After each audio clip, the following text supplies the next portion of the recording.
Saludos a todos aquí desde la revista 1% en horarios de la tarde, en un programa especial que no tiene que ver con los temas que yo normalmente trato, ¿no? Pero que veníamos haciendo desde hace una semana y lo tuve que ver interrumpido por distintas razones. Yo quiero aclarar que este es un libro interesante escrito por Nelson Machín con sus opiniones sobre la supuesta complicidad entre Fidel Castro y Fulgencio Batista en todo lo que ocurrió en Cuba, que dio como resultado, bueno, 1959.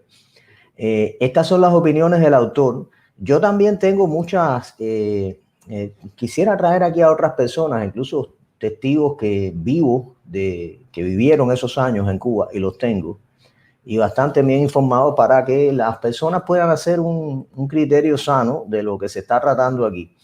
Lo cierto es que este libro de Machín tiene muchísimas cosas interesantes y cabos sueltos, atados, que cuando tú unes las piezas te dan un rompecabezas bastante bien armado. Insisto en que esto no es tampoco, porque hay personas que malinterpretan las palabras. Esto no es un ataque a Estados Unidos. Estados Unidos, todo lo contrario. Estados Unidos es el país que ejemplifica la libertad en el mundo con su declaración de independencia y su constitución.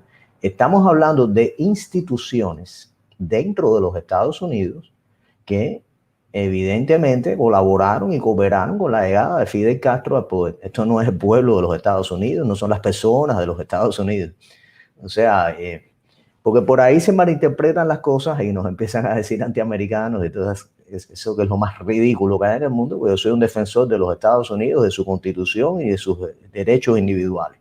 O sea, dicho esta presentación, yo quería entrar en el tema antes de subir al invitado, a Machín, con el libro Cuarto Piso, que igual también tengo mis criterios del libro. No quiere decir que yo esté de acuerdo con todo el mundo y ustedes también pueden tener sus criterios. Este es el libro escrito por el embajador de Estados Unidos en Cuba, Eric Smith, pero que llegó muy poco antes de 1959. Llegó a Cuba en mayo del 57, toma posesión de sus cargos en junio. Y él declaró aquí,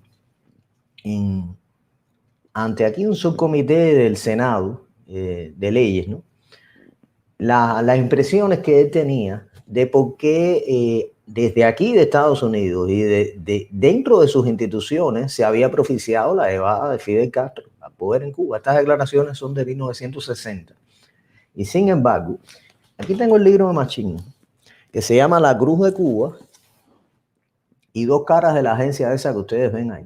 La agencia esta, voy a ser cuidadoso con el nombre, voy a decir la agencia de las 3 letras, la C, y al ratico le puedo decir la I y después le puedo decir la A, porque tiene mucho que ver incluso, y yo tengo esa opinión, con lo que pasó aquí en noviembre de las elecciones del 2020. Y ha tenido que ver con muchísimas cosas a través de la historia en América Latina y el Caribe, cuando esta agencia ha apoyado y ha puesto en el poder lo mismo a movimientos de izquierda que de derecha. O sea, no han tenido en cuenta las ideologías para hacer esto. Y se le ha ido de la mano al gobierno de los Estados Unidos. Sencillamente ha tenido en cuenta los intereses en ese momento del globalismo para poner en el poder a un grupo o al otro, independientemente de si es bueno para las personas o no, o para la gente de ese lugar, etc. En 1954, Jacobo Arbenz en Guatemala, por decirle algo. Bueno, lo de Pinochet vino después, en 1973. Son ejemplos, pero hay muchísimos más. Y yo sí quería leerles aquí, antes de entrar a Machín, una cosa que dice, porque el hecho de la vinculación de Fidel Castro con esta agencia, esto está bastante probado.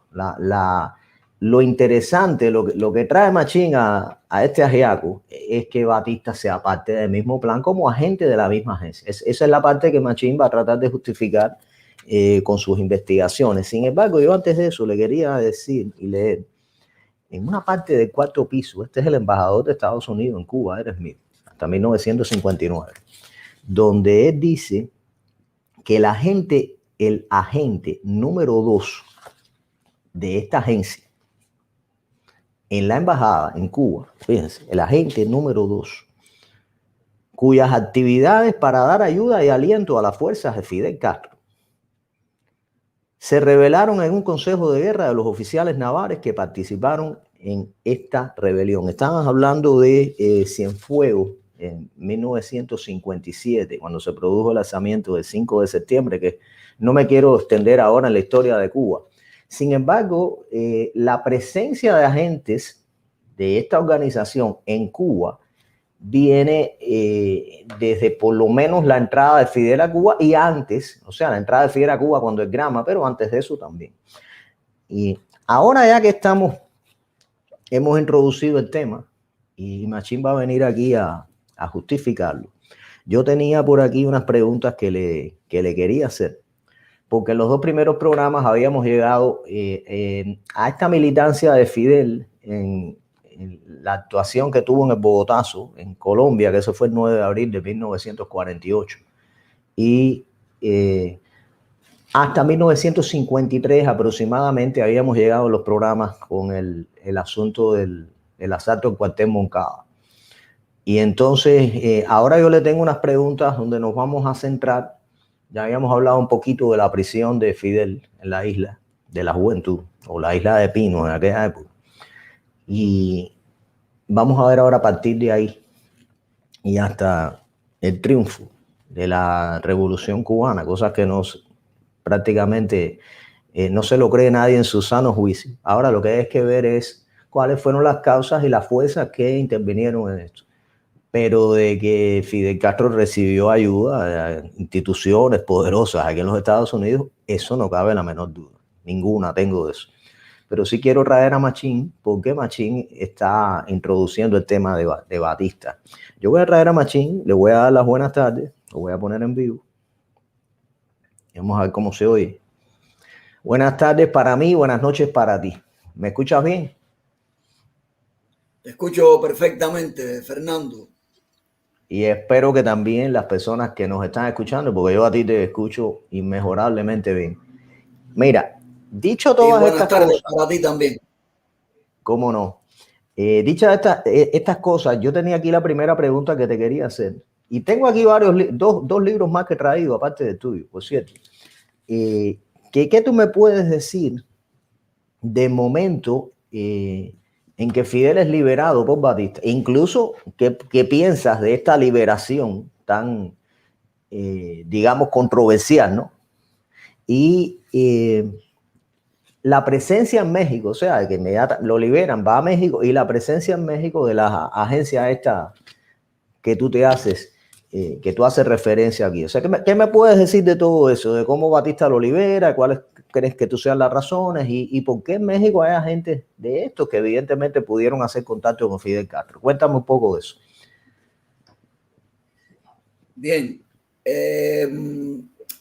Sería bueno para entrar en este tema, ¿no? De la liberación de Fidel, pues bueno, recordar que lo primero que es para reírse es que a un hombre que mata 15 soldados y 3 policías en el cuartel Moncada, aparte de la cantidad de jóvenes que llevó ahí hasta la muerte, un hecho, es decir, una acción desde el punto de vista militar innecesaria completamente, que le echaran 15 años y que de los 15 años solo cumpliera 2 llenos de privilegios y demás. No debemos olvidar que toda la revolución nace en Banes, donde el suegro de Fidel era el capo que estaba al frente de la parte cubana, donde operaba la United Fruit, que seguramente más adelante tocaremos algún tema de eso.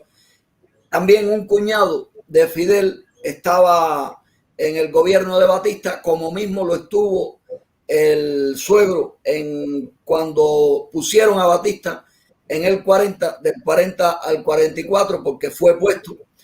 Y aparte de que es un tema de risa, es bueno reconocer que Nixon, que era secretario de la United Fruit y que estaba en el gobierno de Eisenhower, durante estos años en que se hace la revolución, estuvo en Cuba en el 55, es decir, en el momento en que ya Fidel o iba a ser liberado o ya estaba liberado para irse a México a preparar la otra parte de la aventura. Batista visitó a Fidel en la cárcel el día 12 de febrero del 54. Batista fue a visitar a Fidel en la cárcel, lo dije en el programa anterior y es necesario repetirlo. Y fue cuando puso a Raúl junto con Fidel en la celda donde estaba Fidel, con todo lujo, con su biblioteca, incluso donde recibía la comida, aparte de lo que se podía hacer él allí mismo, donde él mismo escribe que comía hasta camarones, algo que después prohibiría el pueblo de Cuba. Allí él recibía la comida de una fonda de una señora llamada Julia Carrillo. Sé que vivía cerca de la cárcel y la fonda tenía como nombre La China. Esto es bueno aclararlo, pues, porque sé bien que mucha gente se engrifa rápidamente cuando escucha estas cosas y por eso hay que hacerle un cerco a la mentira bastante grande para poder exponer la verdad o dejarla para que tras discernir quien nos escuche, pues solo si desea que la ponga en escena. Esto es una burla al pueblo de Cuba, que soltaran no solo a Fidel, sino a todos los que estaban con él, incluso gente que no asaltó el Moncada, como el timonel del Granma, persona que conocí personalmente, estaban en la cárcel de Isla de Pino por otros motivos, por otras razones, y todo esto formaba parte de los planes de Batista de poner junto a Fidel a personas que después le fueran a acompañar en la aventura del Granma, lo cual fue algo premeditado también, que desde el punto de vista militar era totalmente ilógico, porque Fidel no fue desterrado de Cuba. Fidel no tenía ninguna necesidad de irse a México. Fidel se pudo ahorrar el Granma, pero en los planes estaba, ya nos habían creado un caudillo cuando el Moncada, que también fue otra burla, donde Fidel no participó, donde Fidel huyó, pero ya allí nos los presentan como caudillo. Y ahora correspondía presentarlo como el Robin Hood que viene en un barco a salvar a los cubanos, con barba, que se queda con 12 hombres como los apóstoles y que luego va a entrar en La Habana con la edad de Cristo. Esta gente jugó con nosotros, nos estudiaron perfectamente. Además, en estos planes hay algo que hay que reconocer. Después de la Segunda Guerra Mundial terminada, esta agencia de las 3 letras se trajo para Estados Unidos a una barbaridad de científicos alemanes, psicópatas, lógicamente, que iban a estudiar todos estos planes, porque con el comunismo es el mejor negocio del capitalismo. Esto tiene sus planes y sus cosas que no vienen desde el tiempo de Batista. En realidad, Batista es el que comienza la revolución, incluso con los comunistas. Batista es quien comienza la revolución en el año 33. Pero estos planes contra Cuba son mucho más antiguos. Ahora mismo yo le estoy haciendo unos aportes al libro que ya empiezan desde los años en que nos hacen el escudo y la bandera. La bandera es anexionista, el escudo tenía señales más anexionistas todavía, y desde ahí empiezan los planes, porque esta gente, los globalistas, juegan con las personas como quien juega ajedrez. Así mismo nos mueven ellos. Y bueno, para ver si te termino la respuesta. En México, concretamente, en México, Fidel tenía un gran padrino que era Frank Sturgis, que era el que estuvo también en el Bogotazo. Fue como el tipo que le cuidaba las espaldas a Fidel. Y una gran prueba es que Fidel en México cayó preso. No recuerdo si esto lo tratamos en el programa anterior, y Fidel ofreció $50,000 de aquel momento si lo liberaban, que los policías que lo atraparon pensaban que Fidel era un narcotraficante, lo cual sería más adelante también. Pero, es decir, llegó una llamada a México del Departamento de Estado donde reinaba John Foster Dulles, que era hermano del jefe de la agencia de las 3 letras y también a la vez era accionista de la United Fruit en Banes. Es decir, que aquí todo está conectado y ordenó que liberaran a Fidel sin quitarle ni una bala. Y así fue como se hizo. Y bueno, esta liberación de Fidel, más el hecho de estar allí tanto tiempo eran más de 100 los que estaban en México. Es decir, habría que entender de dónde sale tanto dinero. De acuerdo, Prigo dio el dinero para el Granma, porque esta gente, aunque ellos dan dinero para crear sus desastres, también ellos necesitan que quede como que el dinero sale de otra vía. Y por eso Fidel, podemos ver fotos de Fidel recaudando dólares en los Estados Unidos y demás, porque es para desviarnos y que lleguemos a creer lo que ellos nos están poniendo delante. Y entonces el mantener a toda esa cantidad de hombres, que no todos vinieron al Granma, como tampoco vinieron 80, el número que vino en el Granma es inferior a 80 y a 82 y tiene otras cosas detrás de los telones que igual algún día te las cuento, que sí las estoy incorporando al libro.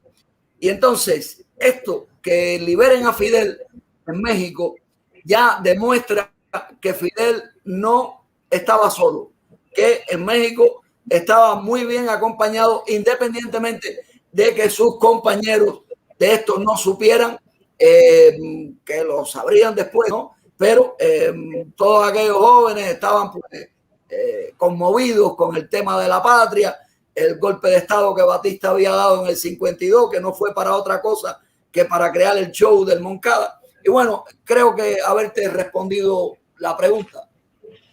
¿Cómo no? Mira, yo quería comentar que no podemos, vamos a decir, dejar solo entre los ingredientes a Fidel con la agencia de las 3 letras. No, aquí hay que incorporarle también a los comunistas y a la KGB soviética, ¿no? El comunismo soviético. Esta organización tuvo algunos nombres también, que sí estaban activamente en toda esta época también conspirando y tenían contactos con Fidel Castro. Yo tengo otro libro por aquí que no lo he visto completo, pero que tiene bastante información de lo que era la infiltración comunista. Esto quería hablar, que se llama El Soviet Caribeño.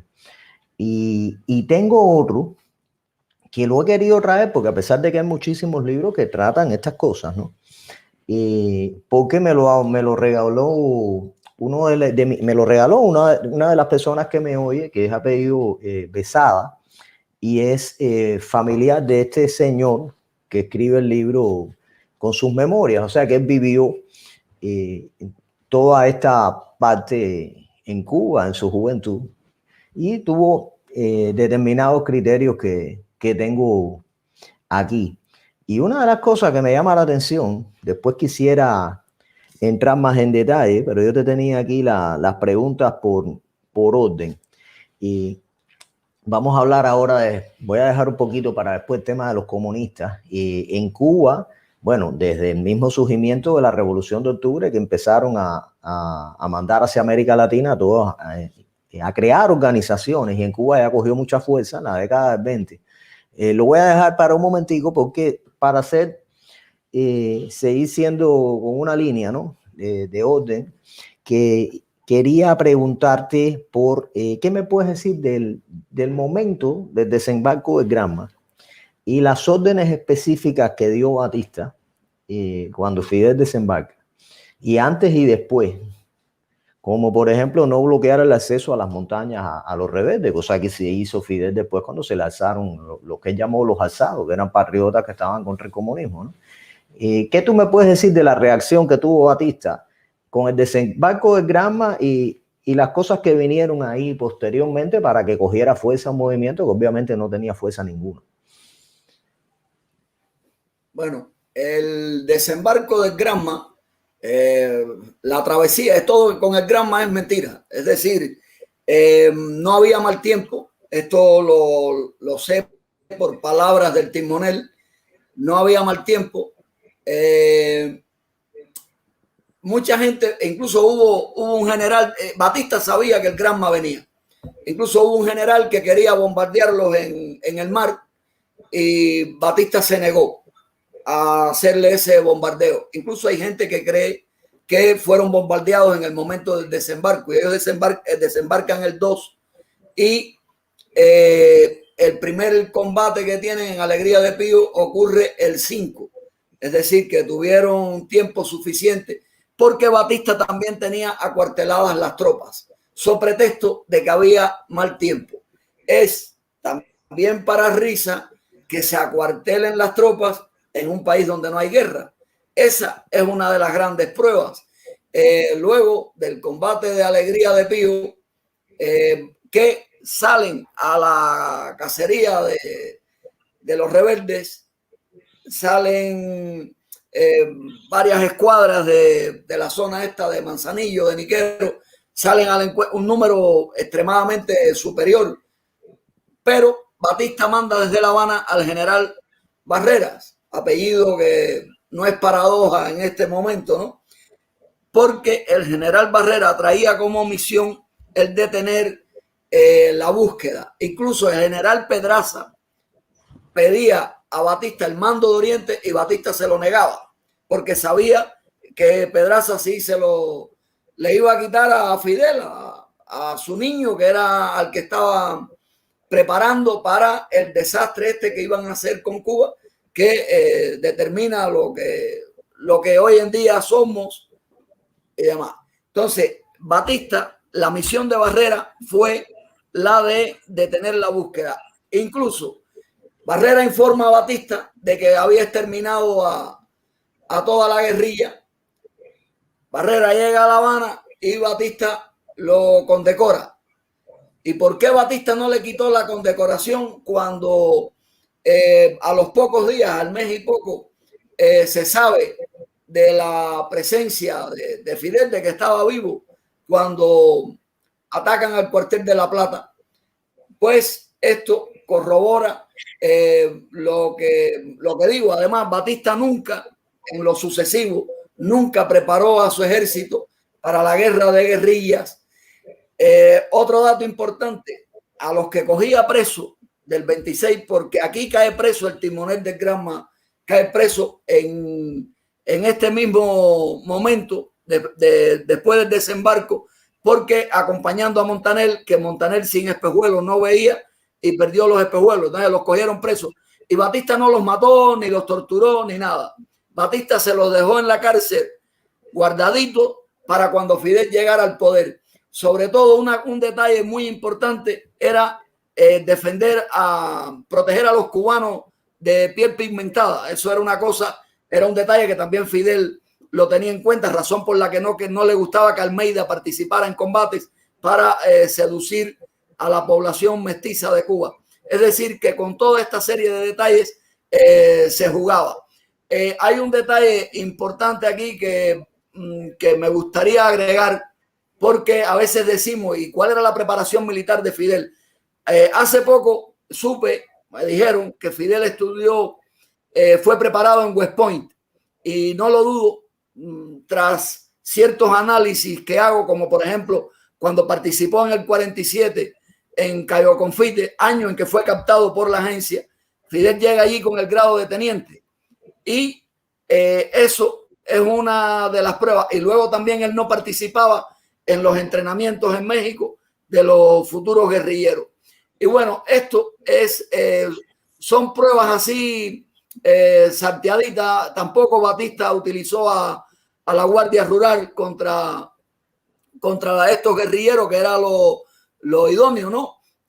Ni preparó a su ejército para la guerra de guerrilla, ni Batista más bien preparó a su ejército para pasarlo a las manos de Fidel, que fue lo que se hizo posteriormente, porque los que se subían a la sierra a pelear contra Fidel, los pocos que lo hicieron, fue más bien porque estaban avergonzados con lo que estaba ocurriendo en Cuba, y entre Fidel y Batista había una relación muy eficaz entre la sierra y La Habana.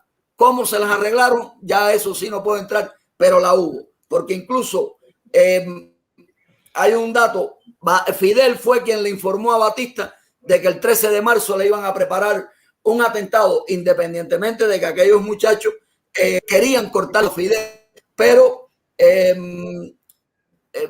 no sé si sobra aquí que lo diga, porque esta no está en la pregunta que me hace, pero quisiera decir que los muchachos del 13 de marzo necesitaban un grupo del 26 de julio que les iba a cubrir la espalda cuando el asalto a Palacio, y ese grupo allí no se presentó. Lo que hicieron fue robarse las armas que Echevarría le puso en las manos, y con esas armas se fueron para la sierra. Entonces, Fernando, creo haber respondido la pregunta y un poquito más.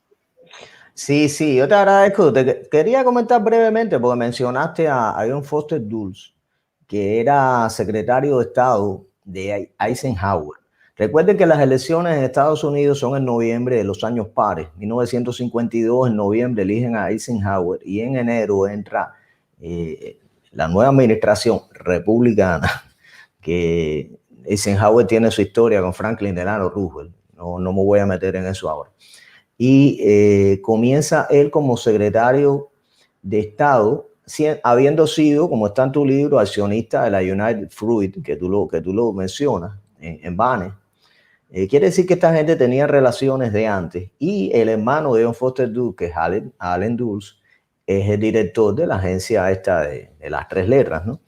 Y cómo se producen todos estos sucesos con estas personas al frente de altos cargos en el poder del gobierno de los Estados Unidos. O sea, secretario de Estado John Foster Dulles, el presidente Eisenhower, y el presidente de la agencia de las tres letras, Allen Dulles. Y en ese mismo año, 53, viene ya el asalto a Moncada y la emergencia, vamos a decir, de Fidel Castro en la palestra. Era conocido de antes, pero bueno, empiezan las acciones ya definitivas de todo el plan, según tú cuentas en tu libro, ¿no? Para ponerlo en el poder. Y la relación, como dijiste en la pregunta anterior de Frank Sturgis, que con Fidel Castro desde años antes, porque no puede ser tanta casualidad que este hombre haya estado en 1948 como agente de la agencia en el Bogotazo, donde también estaba Fidel, y que después aparece en México, como tú mismo explicaste, en 1956, fíjense, 8 años después. Y ahora me lo vas a relacionar en la sierra, que no te quiero preguntar ahora. O sea, toda esta relación de personas en altas posiciones en el gobierno de los Estados Unidos que tenían relaciones, valga la repetición, con Fidel Castro desde años antes. La pregunta que yo te tenía ahora, que a mí me resulta difícil también de digerir, es con relación al periodista Herbert Matthews. Porque si Fidel desembarca en el Granma el 2 de diciembre del 56, prácticamente no tienen a nadie, no tienen hombres, no tienen nada. ¿Cómo es posible que ya en febrero del 57 este hombre Matthews en la sierra? Y aquí en este libro hay una parte de cómo él llega, que es interesante. Lo quería leer. Fíjense que dice aquí que Matthews sale el 9 de febrero, vuelan desde Nueva York hasta La Habana. Fíjense, 9 de febrero del 57. Fidel estaba en la sierra desde diciembre, apenas nada antes. Y entonces el viernes partió de La Habana con destino a Manzanillo en automóvil, conducido, dice aquí, por una atractiva joven, Lilian Mesa, en cuyo interior viajaban Herbert y Nancy Matthews. O sea, fue con su esposa.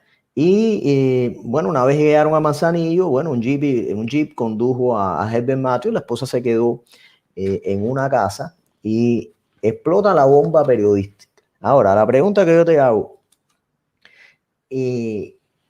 ¿está Matthews relacionado con todo este plan de la agencia para darle propaganda a un hombre que no tiene a nadie no tiene ejército, no tiene nada, acaba de desembarcar en un lugar? ¿Cómo es que todo esto se produce tan rápido? Por mucho que hagan el cuento que el 26 de julio había contactado allá con esta agencia periodística, porque tú puedes contactar con quien tú quieras, el hecho de que te hagan caso es otra cosa. O sea, ¿cómo tú ves toda esta cosa de potaje de Matthews con la agencia y qué tan rápido llega allí a entrevistar a Fidel y lo que pasa después con esto? Esta es la respuesta más corta y sin embargo pudiera ser la más larga, ¿no? Lo primero que yo me pregunté cuando me puse a sopesar este tema es cómo el periodista sabe dónde está Fidel y lo guían y lo llevan hacia él y no lo sabe el presidente, entre comillas, del país. ¿Cómo es que Batista no sabe cómo mandar a capturar a aquellos hombres y sí puede ir un periodista a entrevistarlo, incluso a darle la típica idea aquella de que mientras estaba hablando con Fidel, los rebeldes caminaran en una forma de círculo para que pareciera que el número era mayor? La entrevista esta donde Fidel Castro aclara que no iba a ser comunista, que la palabra comunista, aunque ellos, los globalistas, la tienen como su mejor negocio, el comunismo es el mejor negocio. Hay un detalle que quisiera aportarte, porque esto tal vez poca gente lo conozca. En la Guerra Civil Española participaron más de 1000 cubanos de parte del bando comunista, porque no tiene otra palabra. Y cuando ellos llegaron a Cuba, al Partido Comunista de Cuba le pusieron Partido Socialista Popular, porque ellos pidieron que le quitaran la palabra comunista al partido, porque la palabra suena demasiado fuerte. Entonces la misión de Matthews fue la de informar que Fidel estaba vivo, que Fidel estaba bien, que estaba fuerte, es decir, que que tenía muchos hombres, darle una propaganda a la guerrilla para que se le unieran más hombres, para que el pueblo comenzara a elogiar a Fidel, porque esta gente sabe que a los cubanos le encantan los caudillos y las películas de vaqueros y esas cosas, y presentarle al mundo a Fidel Castro como un Robin Hood que había venido en el barco, como ya había dicho antes, a salvar a los cubanos. Y está claro, está más que claro, que este hombre viene dirigido porque incluso Smith, el embajador, cuando fue a presentarse en Cuba, en lugar de darle allí las instrucciones, le dijeron que en Cuba se las diera, que se informara en Cuba con el periodista. Es decir, que de periodista nada, la misión de ese hombre era otra, independientemente de que cumplió con la de presentar al mundo a Fidel Castro como un caudillo y que no era comunista, que su revolución era humanista, que lo que querían era quitar a Batista para devolverle a Cuba la Constitución y supuestamente al presidente, a Prigo, que incluso los apoyó en todo esto. Entonces es lo que te puedo responder sobre ese hombre, que su misión era esa, la de aupar a Fidel aún más a la fama, porque eso valía mucho, y más el periódico al cual él representaba allí. Estas cosas son bastante interesantes y voy a volver a recalcar la fuerte penetración comunista que había en Cuba desde los años 20 y que participó en todo la llamada, bueno, durante 1933, que vino una inestabilidad política en Cuba muy grande, con la caída de Machado. Y el papel que jugaron los comunistas, que pactaban con cualquiera, entre ellos con Batista. Vamos a hablar de Machado en primer lugar. Muchas personas no saben que los comunistas pactaron con Machado en 1933. O sea, Machado pactó con los comunistas. No, estoy hablando de ahora de Machado. Batista. Sí, Batista también pactó con los comunistas, pero te estoy explicando, te estoy hablando específicamente de Machado. Machado cuando vio que estaba... Perdona. Sí, Machado cuando vio que estaba temeroso de perder el poder en 1933 pactó con los comunistas. De esa época para acá, y de 33 y ya, que es cuando sale, cuando entra en escena Batista, empieza a coger fuerza Batista, o sea, se hace conocido. Ahí siempre estuvieron los comunistas por debajo de todos los telones como organización, pactando con las distintas fuerzas en Cuba que podían en un momento dado tomar o no el poder. Y yo te hablo de esto porque tú mencionas en el libro la parte de la agencia y está la parte de los comunistas también, desde luego. Y Batista tuvo relación con ellos bastante marcada. Por eso yo quisiera que las personas que defienden a la posición de Batista, no es, yo estoy hablando la realidad, los hechos históricos que ocurrieron. No le estoy tirando tierra a Batista arriba ni abajo, sencillamente estoy diciendo la realidad.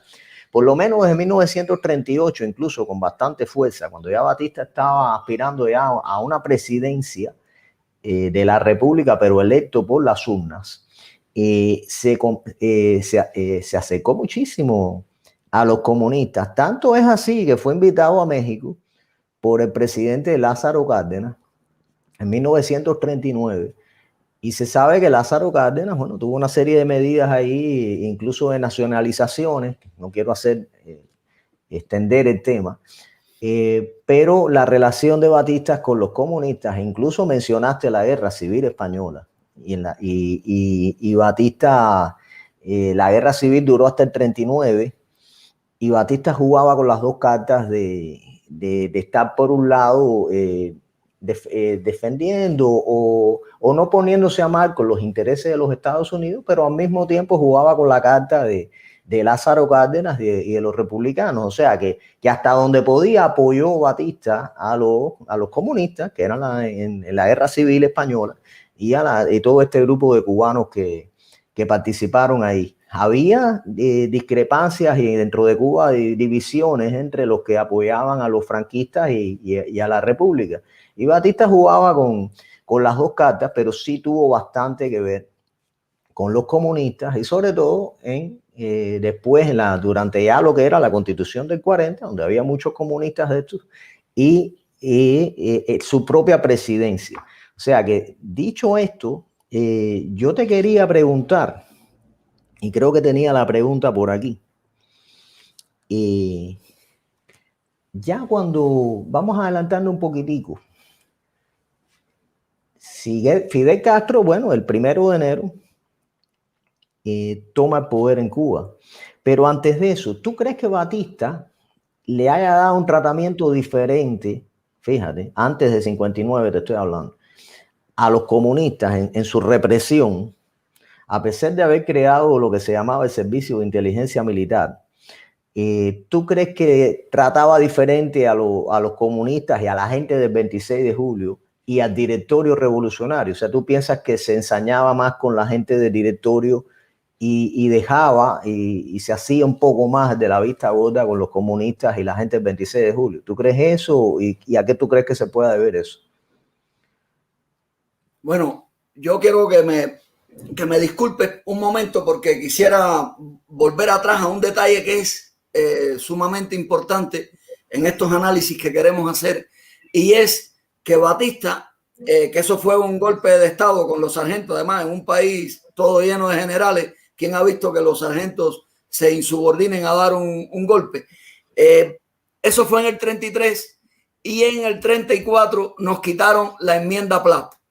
¿Qué quiere decir eso? Que sabían muy claramente el desastre que estaban preparando para Cuba y no querían meterse en nada. Estaban metidos en todo, pero no para favorecer al pueblo en ningún momento. Se ha dicho, en el 33 ya Batista no lo ponen de presidente de Cuba porque no aparecía en los documentos como Fulgencio Batista y Saldívar, y sí como Rubén Saldívar, que ya lo aclaramos en el primer programa, porque Batista era colombiano. Batista no era cubano, aunque la gente se guíe por lo que dice internet y estas cosas. Pero bueno, que busquen bien para que vean también allí la versión del doctor Moisés Morante del pueblo donde nació Batista.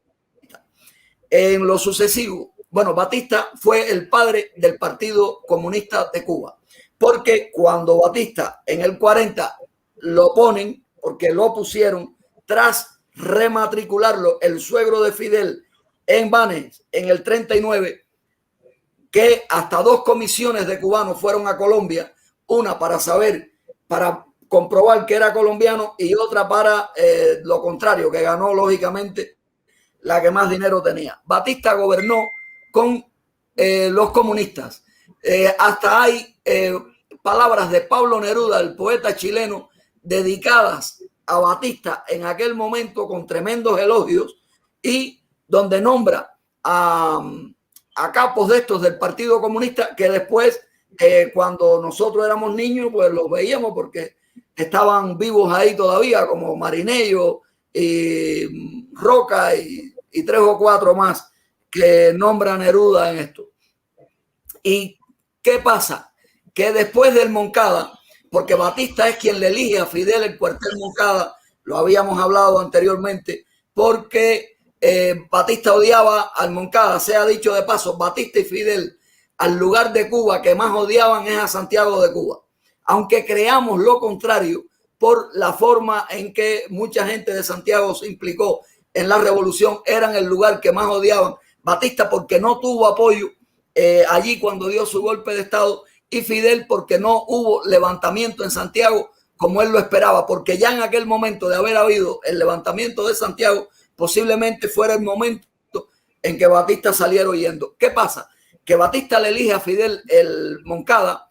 Hay cosas aquí que no podemos contar por qué se elige el día que se elige y demás. Pero en ese momento también había un congreso del Partido Comunista en Santiago. ¿Y qué hace Batista? Aprovecha esa ocasión para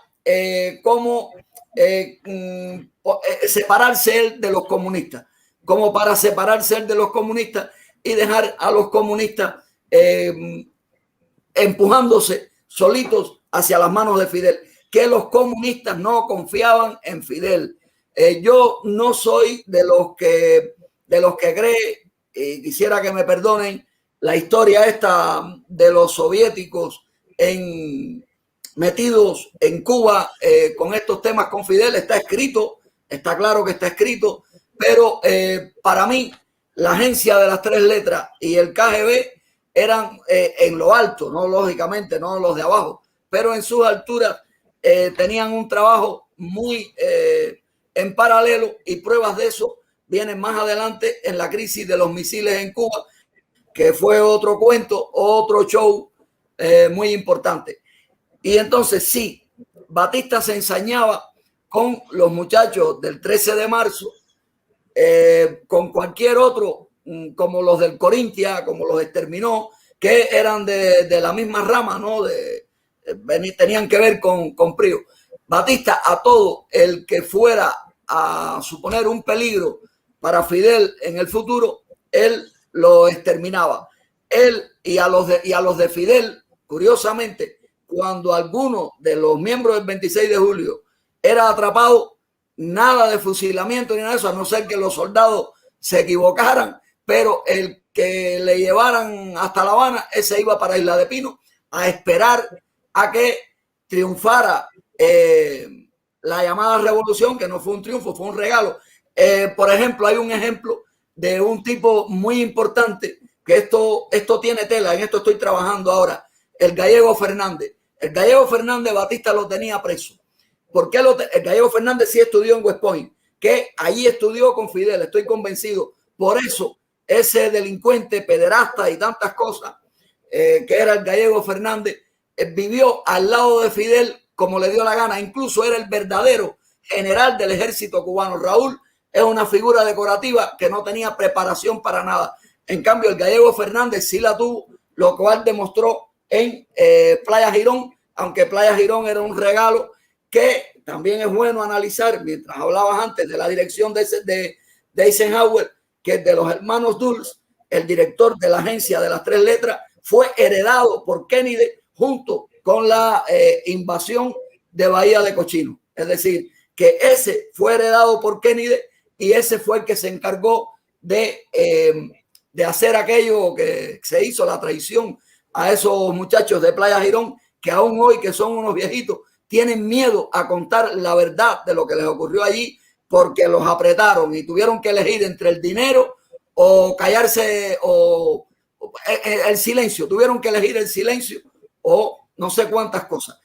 Y bueno, terminando con la respuesta, decididamente Batista se encargó en todo momento de proteger a la gente del 26 de julio para que fueran en el futuro los fieles a Fidel y todo ese comité central y buró político y todas esas cosas que siempre vimos delante de nosotros.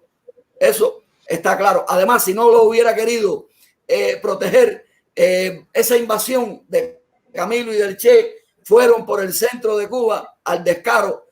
Eso los podía barrer con un tanque de guerra. Y en la historia de Cuba no aparece el uso de un solo tanque de guerra por parte de Batista, ni por parte de nadie, excepto Fidel en Girón, con los que heredó de Batista, que también entró a La Habana, que Batista se dice que no tenía armas, que todo eso es un cuento, todo eso es un cuento, aunque sí las compró, las pagó y no se las dieron, pero todo eso es un cuento, él no las necesitaba. Lo que Eisenhower, esas armas, sí se las dio después a Fidel, para que tuviera un armamento moderno, para, por ejemplo, lo que hizo en el Escambray con esta gente, entre las cuales había tanta familia mía, a los cuales injustamente llamaban bandidos. Pero bueno, creo haberte respondido, Fernando. Sí, yo te quería comentar también, cuando ahora hablaste ya del 33 y toda esta parte, o sea, de cómo surge Batista, ahí había un personaje que era Sumner Welles, que era el embajador que había mandado el presidente Roosevelt para provocar la caída de Machado, que eso está bien documentado, o sea, para intervenir descaradamente, sacar a Machado del poder con la fuerza que le daba de ser embajador de los Estados Unidos. Pero este Sumner Welles es un hombre que está muy vinculado a estos movimientos, el nuevo orden mundial, y por supuesto donde participa la agencia esta de las 3 letras. Y tuvo a pesar de haber salido de la escena de la política norteamericana pocos años después, porque se le descubrió, lo firmaron en situaciones comprometidas. Esa historia la haré en otro momento. Y ese se mantuvo trabajando en toda esta parte de los globalistas que estaban tratando de formar lo que fue después las Naciones Unidas. Y después de la Segunda Guerra Mundial estuvo vinculado al Club Bilderberg y todas estas organizaciones oscuras. Y él estuvo al tanto, él murió en 1961, pero estuvo metido en toda esta cosa de Fidel Castro en las sombras, o sea, por detrás del telón. Pero para que Batista, por ejemplo, pudiera ser presidente en el año 40, hubo que cambiar incluso la constitución, porque no se le permitía a militares hasta un periodo de tiempo que hubieran estado en el ejército, precisamente para evitar las dictaduras, que pudiera ser presidente de la República. Y todo eso, Batista recibió bastante ayuda de los comunistas para poder cambiar la constitución en ese sentido y arreglar las cosas para elegirlo democráticamente, que en la elección también se sabe que había, aunque ganó vamos a decir, donde no hubo una irregularidad grande en las elecciones, pero sí el sistema electoral se hizo para favorecerlo bastante, porque tenía manera de que se contaran votos dobles en determinados lugares. No me voy a meter ahora en ese tema, pero fue bastante favorecido también en la elección del 40. Y los comunistas siempre tuvieron su participación en eso. Ahora, te voy a hacer una última pregunta. Yo sé que este tema da para más largo, pero que es interesante. Estados Unidos, en 1933, cuando cae Machado, no reconoce en Cuba a ningún gobierno, a pesar de que estaba ahí el señor Céspedes y bajo la tutela de Somerwells. Estados Unidos siempre fue y era, de hecho, cuidadoso para reconocer a un gobierno. Cuando pasaba algo en cualquier lugar del mundo, siempre esperaba que otros países lo reconocieran, entonces después ellos tomaban acción. Incluso estaba el embajador que vino después de Well, que fue Caffery, no era embajador oficial en Cuba, porque sencillamente Estados Unidos no había reconocido después de 1933 a un gobierno en Cuba. Yo creo que por aquí yo tenía el dato, déjame ver si lo encuentro, pero si no lo encuentro no importa. Fue en enero de 1934 cuando Estados Unidos ya reconoce un gobierno en Cuba. Fíjate, ¿por qué hago este preámbulo? De agosto del 33, que cae Machado, Estados Unidos demora hasta enero en ver la situación real para reconocer a un gobierno en Cuba. Sin embargo, cuando Batista da el golpe de Estado en el año 52, y aquí viene la pregunta que te voy a hacer.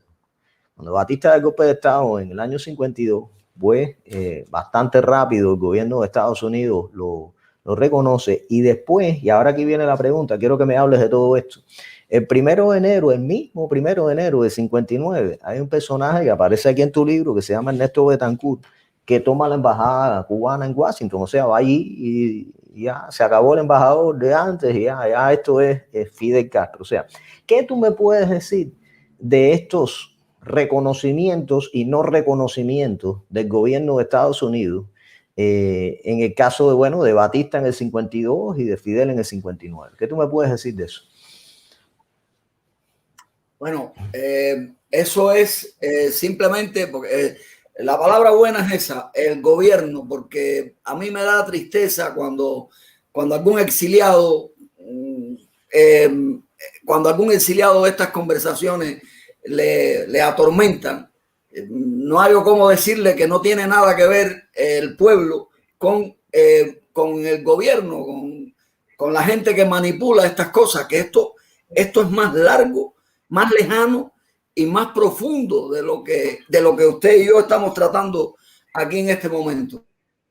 Simplemente que reconozcan a Batista tras dar un golpe de Estado a Prigo en el 52, eso significa que están a favor de Batista, que no estaban a favor de una democracia en Cuba, porque en Cuba no había necesidad de dar ningún golpe de Estado. Incluso le han inventado a Prigo una historia de cocaína y no sé cuántas cosas que yo no me la creo. Me la creyera del que dio el golpe de Estado, porque con lo que estabas hablando antes de Somerwells, a mí no me gusta hablar de las cosas personales de este tipo de elementos, de sus decisiones y demás. Pero tela marinera, como dicen por acá en España, con la vida privada del indio, como le conocían en los burdeles de La Habana al sargento Batista.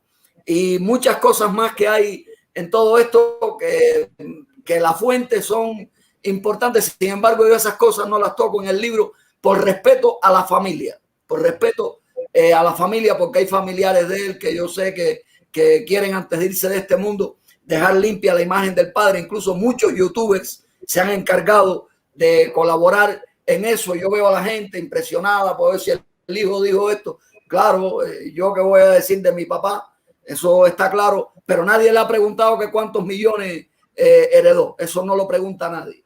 La gente nada más pregunta que cómo era, si era bueno, si era cariñoso. Eso demuestra enormemente que había una colaboración para apoyar a Batista y para lo que venía posteriormente, porque Batista, al apoyar a Batista, es que comienza la coreografía de la Revolución Cubana que la venían tramando antes de nacer Batista. Fíjate cómo te digo, vienen todos estos planes contra Cuba.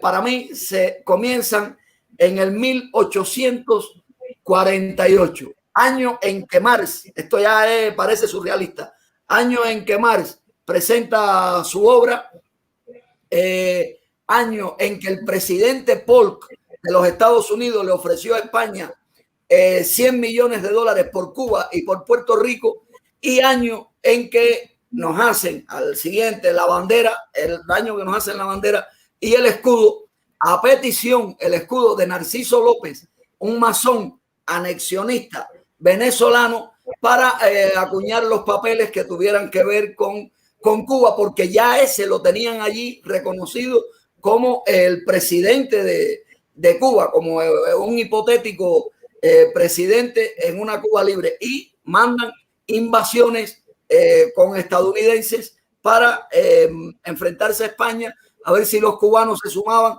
Antes de Céspedes fue todo esto, para unir a Cuba a los Estados Unidos. Además, hay cosas que hasta la bandera, hasta la forma en que tiene el triángulo, la bandera indica que estamos anulados. Eso lo podemos explicar, porque hay una cosa que la gente se cree que los masones llegan hasta el grado 33. No. ¿Por qué tienen un compás? El compás es porque tienen hasta 360 grados, que es lo que la gente, lo que es difícil de entender. Y claro, hay escalones, y cuando digo esto te diré un poquito más. Hay escalones que el que está arriba, como ocurre con los gallineros, no le puede dar información al que está abajo.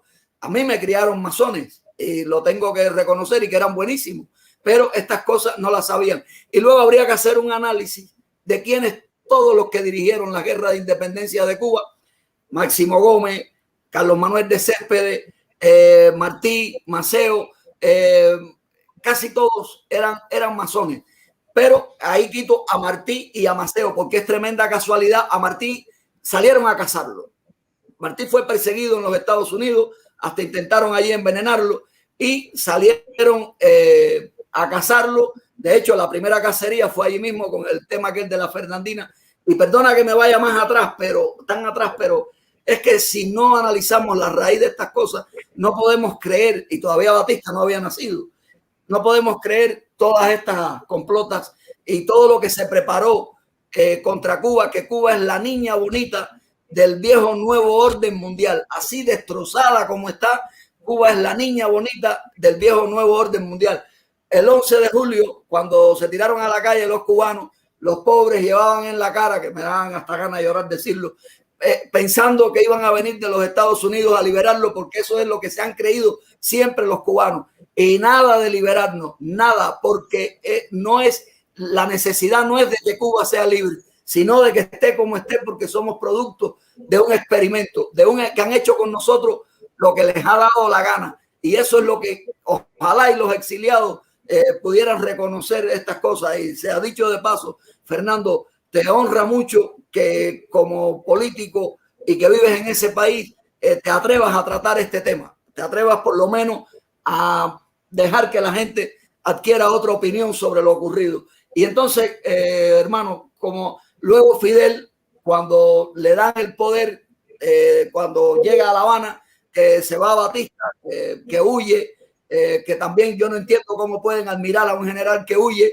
con 300 millones de dólares en efectivo, y que la cuenta llegaba a 1000 si contamos obras de arte y joyas que se llevó. Entonces se va a Batista, deja a su ejército en las manos de Fidel, y a los que no dejó en las manos de Fidel los dejó también, de lo cual se encargaría Díaz Balar, el cuñado de Fidel, con aquello de la Rosa Blanca, para que Fidel capturara a los verdaderos enemigos que estaban dentro del ejército, para que los exterminara, como sabemos que hizo, que muchos batistianos murieron fusilados gracias a su general que huyó. Y la mayoría pasó al ejército de Fidel Castro, que ahí comienza uno de los primeros desastres de Cuba, uno de los primeros problemas que tenemos los cubanos es el cambio demográfico. Y eso comenzó por los militares de Batista, poniéndolos en puntos donde no los conocían para que nadie supiera de su pasado, regalándole casas de los que se iban para los Estados Unidos y demás. Y ahí entra, pues, por ejemplo, el Gallego Fernández, que antes lo nombré, que estaba preso. ¿Y por qué estaba preso? Precisamente porque si por lo que venía en el futuro, si ese hombre estuviera libre, tenía que irse a la sierra y había que conservarlo vivo, porque para eso lo prepararon en West Point, que es donde preparan a los militares, a los oficiales del viejo nuevo orden mundial. Allí es donde se preparan. Incluso hoy en día hay comentarios y bastante fuertes de que ahí hay un hijastro de Díaz-Canel estudiando. Eso es creíble. Bueno, aparecen fotos de muchachos y es lo más seguro que sea verdad. Se ha dicho también, quien manda en Cuba no es Díaz-Canel, quien representa al viejo nuevo orden en Cuba es la mujer de Díaz-Canel, que no es casualidad que sea holguinera, hija de un militar, ex mujer también de un militar, hombres de alto rango, y que allí mandan a Díaz-Canel de Santa Clara a presidir el partido porque fue buscando la forma de crear el empate entre ellos y que existiera un motivo para esto. Esto es un dato que les doy como chisme, que es lo que le encanta a los cubanos, que los entretengan con chisme y no con las realidades de la historia, porque el juego con nosotros da vergüenza lo que han hecho con nosotros y más vergüenza da que hayan cerebros que no quieran creer estas cosas, porque como dice un general, un coronel español, cuando no creas que te están manipulando, cuando no creas que estás manipulado es cuando verdaderamente te han manipulado el cerebro. Y entonces, bueno, ya la falta de respeto que Fidel llegara al poder y que sea reconocido enseguida como el presidente de Cuba, incluso estando Prío en La Habana, que había apoyado a la revolución, que había sido el depuesto por Batista, que el pobre hombre viene pensando que sus muchachos habían triunfado y allí fue ignorado, que lo que tuvo que salir huyendo para Miami, no sea que lo pasaran por la piedra también. Entonces ahí hay una falta de respeto que reconocen y por encima de todo, ya más que reconocerlo, hasta lo invitan a los Estados Unidos, que es cuento también lo que nos hacen de que Eisenhower se fue a jugar golf y no recibió a Fidel. Eso es un cuento que nos han hecho. Fidel Eisenhower estalló en alegría el día, además hay una foto de ese día que por desgracia no la copié el día que me la mostraron. Hay una foto de la alegría de Eisenhower cuando recibió la noticia de que ya Batista había huido y que ya Fidel estaba en el potaje metido, porque era para él un logro, era un triunfo que él había tenido cumpliendo con los amos del planeta, porque él no era presidente de ninguna parte, él era un títere más, como todos los que estaban en la Casa Blanca en ese momento, en esos años de coreografía entre Batista y Fidel, por decir esos años, por dejarlo ahí, porque mi concepto es más crudo sobre este tema. Eso es lo que te puedo decir, Fernando. No, una cosa más que te faltó rápido. ¿Cómo toma la embajada en el año 59? O sea, en el año 59, no, el mismo 1 de enero. O sea, ahorita se va de madrugada y ya el 1 de enero están metidos los cubanos en la embajada de Washington. Bueno, eso tiene otra cola, ¿verdad? Que lo olvidé, Ernesto Betancourt, que era el representante, fíjate la organización de Fidel hasta qué punto llegaba, que no eran meros guerrilleros en la Sierra Maestra, sino que el tipo tenía un representante en los Estados Unidos, que era Ernesto Betancourt, que tomó la embajada, le dijo al embajador que se fuera y él se colocó allí, después regresó a Cuba, se hizo un paripé con él, porque estos paripés se hacen con la cárcel por el medio para como para borrar una imagen de un individuo y luego con los años ocurre la casualidad que lo ponen de director de Radio Martí, que fue el que la inauguró, que eso es una falta de respeto, pero es otra de las pruebas de que Radio Martí es hermana de Radio Rebelde, porque no han logrado nada y para mí, tú me perdonas, pues no sé lo que tú pienses al respecto, pero para mí es una burla al contribuyente, al pueblo de los Estados Unidos, porque eso no ha cumplido ningún objetivo. De hecho, a partir de que la pusieron, lo que ha empeorado la mentalidad del pueblo cubano, porque lo que hicieron fue crear confusiones, el desastre de los balseros, que claro, aplaudimos al que llegó, pero no sabremos nunca cuántos se han ahogado, porque eso forma. Y entonces, bueno, aquí tenemos otra prueba más de cómo, porque oye, yo soy del Escambray y me crié en Cienfuegos, soy del Escambray, y conozco mucha gente del Escambray, que incluso yo viví en Miami unos 6 meses, y óyeme, toda esa gente que pasó por Isla de Pino 15, 20 años, por las cárceles de Cuba, guajiros que me vieron a mí nacer, pero yo dejé de verlos porque yo era un niño, y eran amigos de mi padre, incluso anécdotas y cosas que allí me contaban en fiestas de patio de esta de Miami. Y yo digo, ¿por qué todos estos hombres son jardineros y todos los de G2 que van para los Estados Unidos hasta reciben ayuda y tienen protección? Son cosas que por ejemplo, la niña de Placeta o la niña del Escambray, no recuerdo ahora el apellido de Zoila, cuál era. Esta mujer se negó a tener ayudas. Esta mujer no quiso tener nunca ayudas porque ella era consciente de que había un apoyo por parte de la Casa Blanca a la Revolución Cubana. Ella era consciente de eso y por eso nunca quiso apoyo. Se hizo la loca allí mientras vivió y ahora la ayudaban gente del Escambray, guerrilleros, amigos, pues la ayudaban pues para que la pobre mujer no se muriera de hambre, pero se negaba a tener ayudas porque era consciente de esto. Incluso una de las jugadas que hizo Dulles, en este caso Allen Dulles, fue el de desviar la invasión por Casilda, que era lo lógico para que los muchachos tuvieran el apoyo de los 3.000 guerrilleros que habían en el Escambray. Son muchas las complotas, son muchas las cosas que dan a entender, que corroboran que verdaderamente el daño está hecho, y los cubanos que me estén escuchando, que a mí me da hasta pena, siento vergüenza de que estas cosas que estamos hablando aquí, no por mí ni por el libro, que también, porque a mí me encantaría que ese libro lo leyeran, porque ayuda mucho a discernir, a ver las cosas de otra manera. Me da tristeza que estas cosas no las extiendan y que por el complejo, por las cosas que Fidel nos creó con su trabajo de inteligencia, con la agencia esta, con el G2 y con todo, se retienen este tipo de información, como que no quieren que se sepan para no sentirse un juguete, para no sentirse traicionados. Y más que por Cuba están jugando con el futuro de los propios Estados Unidos, porque el nuevo orden mundial tiene planes también con el pueblo de los Estados Unidos, y los cubanos somos los únicos en el mundo que podemos demostrar al mundo que hemos sido utilizados para un experimento y que se ha jugado con nosotros, y que el comunismo es el mejor negocio del capitalismo. Y las pruebas, estamos hablando de ellas aquí, hemos hablado en los 2 programas anteriores, y seguramente en lo adelante, pues, si seguimos en esto, pues seguiremos dando pruebas, Fernando.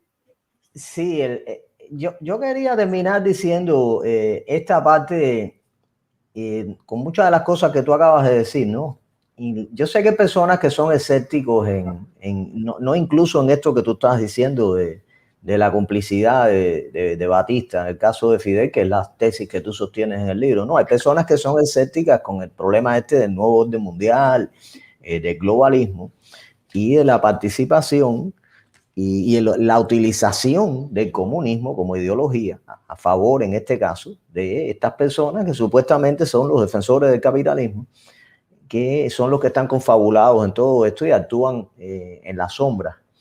Y sí, lo que estoy tratando yo con estos programas es añadir piezas a rompecabezas para que ustedes, que las personas que están mirando, pues sean libres de sacar las conclusiones que quieran y llegar a las conclusiones que quieran. Alguien me habló de invitar a César Reinel Aguilera con el libro del Soviet caribeño. Yo voy a tratar de hablar con él.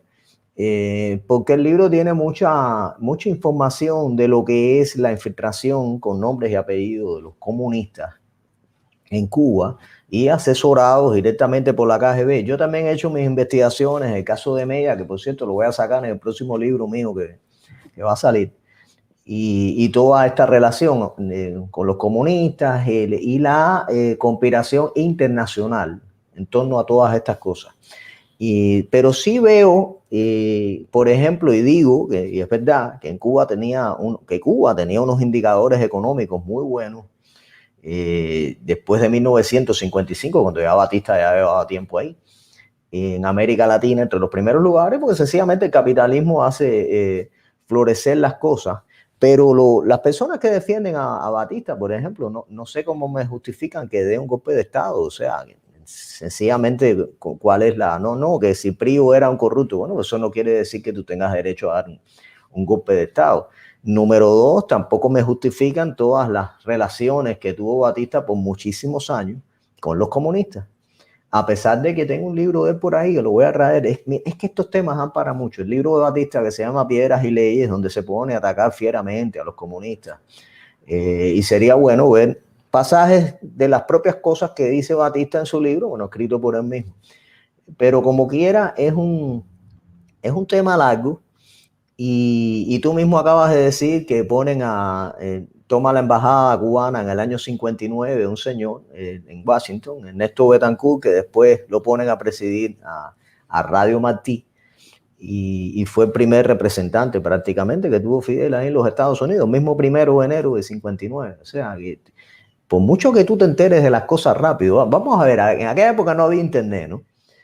Y Batista se va de madrugada el 31 de diciembre y el 1 de enero este hombre está ahí. O sea, tenía que haber una información de todo lo que estaba pasando para que esta gente estuviera preparada para actuar en un momento dado. Porque según se dice la historia, Batista sorprendió a todo el mundo cuando se fue en la fiesta del 31. Pero que parece ser que aquí en Estados Unidos lo sabían estas personas porque ya estaban preparados para tomar la embajada cubana.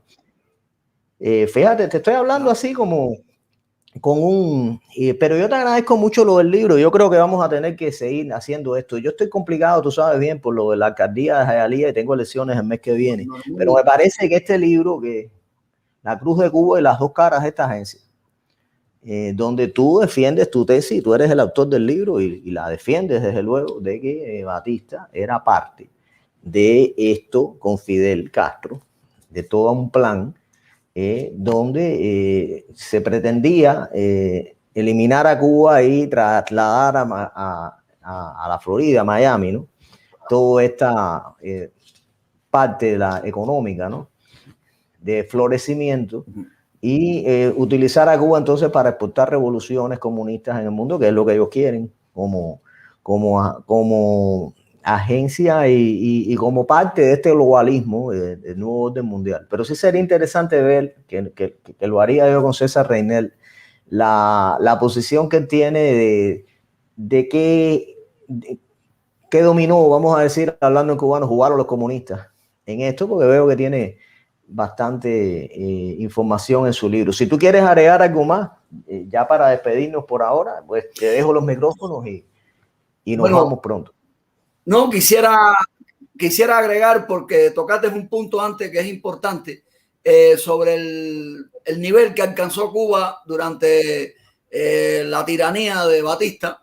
Eso fue también ayudado desde todos los puntos de vista, independientemente de que Batista, por cada obra que firmaba, se ganaba un 30%. Pero eso fue un desarrollo, crear en Cuba, que en Cuba hubiera de todo lo habido y por haber, precisamente porque sabían que nos iban a poner el comunismo, y no podían poner el comunismo en un país destrozado, porque entonces Fidel no hubiera aguantado en el poder ni 3 días. E incluso él llegó prometiendo elecciones libres cuando llevara 8 años, que tampoco se puso de presidente. Esto es curioso, porque reconocieron a la revolución, pero él era el que mandaba, él era el... Y esta es la razón. Y bueno, el comunismo pues es como la cortina esta que utilizan los magos, la ideología, que saben ellos que eso no va a funcionar de ninguna manera, pero es lo que utilizan para tapar la verdadera imagen de un caudillo, en este caso de Fidel, que incluso se tiene que inventar un enemigo. ¿Cuál fue su enemigo? Inventado, el enemigo a derrotar y el enemigo que nos complica la existencia, pues el gobierno de los Estados Unidos. Y en realidad ese enemigo que él, como gran espía que fue, para mí no puede haber uno mejor que él por todo lo que ha logrado. Fidel logró destruir no solo a Sudamérica, Fidel le desarmó los cables al mundo entero. Con nosotros hemos sido tirados para el mundo como una bomba, con nuestras músicas, porque todo entra en el estudio de esta gente, porque esta gente del nuevo orden pagan hasta estas músicas ridículas que no le gustan a la gente decente. Hasta eso, esta gente pagan para que exista, porque saben que con las músicas se puede desequilibrar a la juventud. Y bueno, nada, eso es lo que quería decir al final, que el desarrollo, el nivel que alcanzó Cuba con Batista, que no es distante de lo que tenía con todos los que habían pasado detrás de él, no dista mucho una cosa de la otra. Eso fue precisamente para que el pueblo de Cuba soportara lo que Fidel le tenía para servirle, que fue el sistema comunista, que incluso cuando Playa Girón, y esto perdona que lo adelante, cuando Playa Girón, esto para que veamos cómo todo esto se planifica, el día antes de Playa Girón le bombardean los aeropuertos para que Fidel declare el carácter socialista de la revolución. ¿Qué quería decir eso? Que después en Playa Girón ya los cubanos estaban defendiendo al socialismo, y comunismo. Sabemos que es lo mismo. Eso demuestra enormemente los planes, cómo se jugó con nosotros y se sigue jugando. Lo que pasa es que no lo quiere ver la mayoría. Fernando, muchas gracias y por tu valor. Muchísimas gracias a ti. Te voy a despedir por aquí y yo voy a seguir. Darle las gracias a los que estuvieron mirando el programa y ya les digo, formen sus propias conclusiones. Naturalmente hay otras opiniones, pero de esto se trata. Porque la historia, recuerden que se cuenta y siempre la cuentan a la manera de las personas para beneficiarse a sí mismos. Pero es bueno ver a observadores imparciales que puedan traer otra visión de lo que en realidad pasó en Cuba. Y creo que esto tenemos que hacerlo incluso también con las guerras de independencia en Cuba también. O sea, hay un misticismo incluso entre los patriotas cubanos, la manera que está contada la historia para poner en un altar a los héroes. Y todos los héroes tienen virtudes y defectos. O sea, es hora de que haya y voy a aprovechar para recordar aquí a mi gran amigo recientemente fallecido, Pepe Fernández, y es una lástima porque pensaba escribir ese libro, que me decía, ya es hora de que nos pongamos seriamente a contar lo que pasó en Cuba.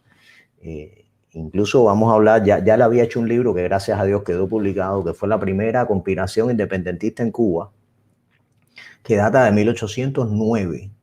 El libro está por ahí. Ubíquense 60 años antes de la guerra de 68. 1909, 1910 con Román de la Luz. Y él sí se proponía esta frase que siempre me queda de no, es hora de que nos pongamos a contar realmente lo que pasó sin apasionarnos y mirando a las personas en su justo marco, a los patriotas, a los españoles, a todo el mundo, pero no contar la historia con esa áurea de misticismo o de inflar cosas o de quitar cosas que realmente ocurrieron. Yo le doy las gracias a todos ustedes.